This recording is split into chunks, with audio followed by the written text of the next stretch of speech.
দুপুরে খেতে বসে বাটিতে মা আরো 2 পিস আলু আর 2টো মাটনের সলিড পিস তুলে দিতেই হাঁ হাঁ করে উঠলাম আমি। ঝেঁঝে মাকে বললাম, তোমার এই অতি আদরেই আজ আমার চেহারার এই অবস্থা। কেন খাইয়েছ আমাকে এত? 18 বছর বয়সে আমার ওজন 78 কেজি।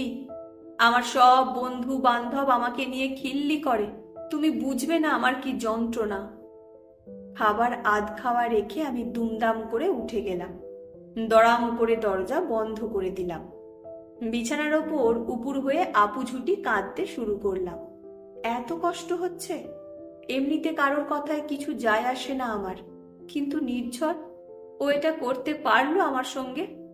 গতকাল পার্কে বেড়াতে গিয়ে নির্ঝরের অপমানটা আমার গলায় কাঁটার মতো ব্যথা দিচ্ছে বারবার। যদিও আজকাল নির্ঝর আমাকে কথায় কথায় অপমান করে, ছোট করে আমার ফিগার নিয়ে। বলে ওর পাশে আমি নাকি বড্ড বেমানান। ওর বন্ধু বান্ধব আত্মীয় স্বজন সবাই নাকি আমাকে নিয়ে হাসাহাসি করে। ওর রীতিমতো লজ্জা হয় আমাকে নিয়ে রিকশায় উঠতে। কাল বিকেলে কলেজ ফেরত পার্কে গিয়ে বসেছিলাম দুজন। গল্প করতে করতে হঠাৎ দেখি সামনে একটা কাপল আসছে। মেয়েটার পরনে সুন্দর মিষ্টি লাল রঙের লং ফ্রকটা দেখে আমার খুব পছন্দ হলো। সামনে দিদির বিয়ে, ওই রকম একটা ফ্রক যদি কিনি। নির্ঝরকে বলতেই ও হেসে গড়িয়ে পড়ল। তারপর অনেক কষ্টে হাসি চেপে বলল, please give me a break Mou. তোর ওই মিনি হাতির চেহারায় ওই ফ্রকটা আঁটবে? মেয়েটার কোমরের সাইজটা দেখেছিস? আর তোর বুক পেট কোমর বলে আলাদা কিছু আছে নাকি? আমি অবাক হয়ে ওর দিকে তাকালাম। বললাম, তবে স্কুলে যে তুই আমাকে পছন্দ করেছিলি, বলেছিলি তোর নাকি রোগা পাট কাঠি চেহারা নয়, বেশ গুবলু গুবলু গোলুমলু চেহারা পছন্দ। আমার টোপা কুলের মতো গালগুলো টিপে দিয়ে তোর নাকি ভীষণ আহ্লাদ হতো তখন।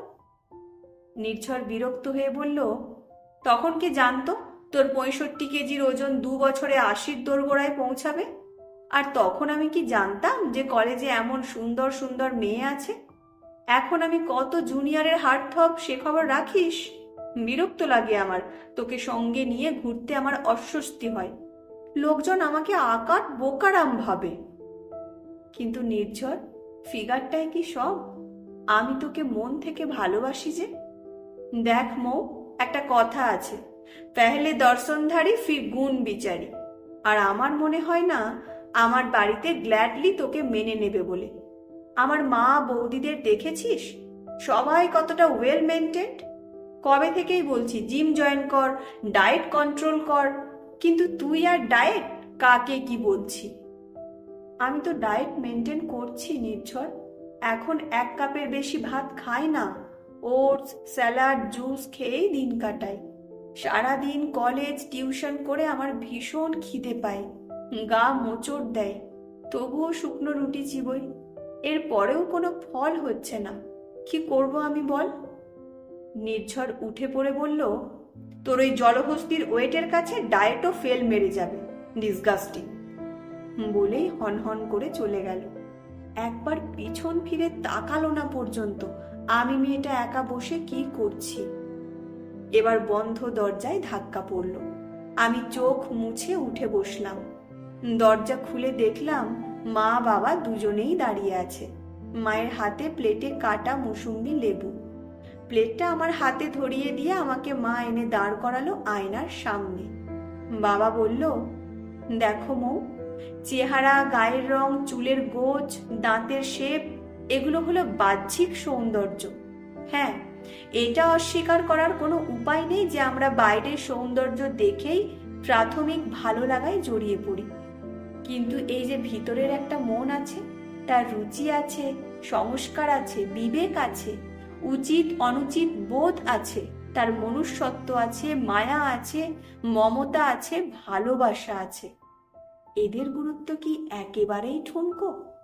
একটি সুন্দর দেখতে সুঠাম মানুষের যদি কর্দমাক্ত মন থাকে, তাকে নিয়ে অন্য প্রান্তের মানুষটি কি আদেও ভালো থাকতে পারে? কালো গায়ের রঙের মানুষকে ভালোবাসা যায়, কিন্তু কালো মনের মানুষকে নয়। ঠিক তেমনি মোটা মানুষকে মন দেওয়াই যায়, মোটা চামড়ার মানুষকে নয়। মা বলল, তুমি হলে আমাদের ভগবানের দেওয়া সবচেয়ে দামি উপহার। তুমি তোমার মতো করে সুন্দর। তোমার তো অন্য কারোর মতো করে সুন্দর হতে গিয়ে নিজের মন শরীরকে কষ্ট দেওয়ার কোনো দরকার নেই। তুমি সুস্থ স্বাভাবিক কিনা এইটাই বড় কথা। যে তোমার বাইরের চেহারা দেখে ভালোবাসে, যে তোমাকে নিয়ে বিরক্ত লজ্জিত, সে তোমাকে ভালোবাসে না মা। সেটাকে প্রেম নয়, মোহ বলে। তুমি যেমন, তোমাকে ঠিক তেমনই করে গ্রহণ করবে যে, তার জন্য নিজেকে তৈরি করো। সঠিক সময় আর সঠিক মানুষের জন্য অপেক্ষা করো। প্লাস সাইজ চেহারার সঙ্গে তোমার প্লাস সাইজ একটা মনও যে আছে, সেটার কদর করতে শেখো। মনে রাখবে, তোমার তুমি ভীষণ দামি। ওনারা বেরিয়ে গেলেন ঘর থেকে। কখন যে হাতে লেবুগুলো শেষ হয়ে গেছে খেয়ালই করিনি। বুঝতে পারলাম দুপুরের আধ পেটা খাওয়াটা কৌশলে তারা পূর্ণ করে দিয়ে গেলেন, সঙ্গে আধ ভাঙা মনটাও জুড়ে দিয়ে গেলেন। তারা যে বাবা মা। এবার একটু হাসলাম আয়নার দিকে তাকিয়ে। ফোন হাতে নিয়ে নির্ঝরকে মেসেজ করে দিলাম, এই অপমান আমি আর সহ্য করতে নারাজ। আমাকে অপছন্দ হলে আসতে পারিস, দরজা খোলা আছে। ঠিক করলাম দিদির বিয়েতে ওই লাল ফ্রকটাই আমি পরবো। রাতে আবার মাটন দিয়েই এক থালা ভাত খাবো। কাল সকালে টিফিনে নুডলস খাবো। রাস্তায় ঝালঝাল ফুচকা খাবো। কেএফসির চিকেন বার্গার খাবো। আমার ডাবল এক্সেল চুড়িদার লাগে, লাগুক। আমার 36 ব্লাউজ লাগে, লাগুক। আমার পারফেক্ট কোমর নেই, না থাক। আমি ঘাড়ে গর্দানে হোক, তবুও আমি সাজবো। আমি পাউট দিয়ে সেলফি তুলবো। আমার শখের পোশাক পরবো। কারণ দিনের শেষে আমার আমি ভীষণ দামি।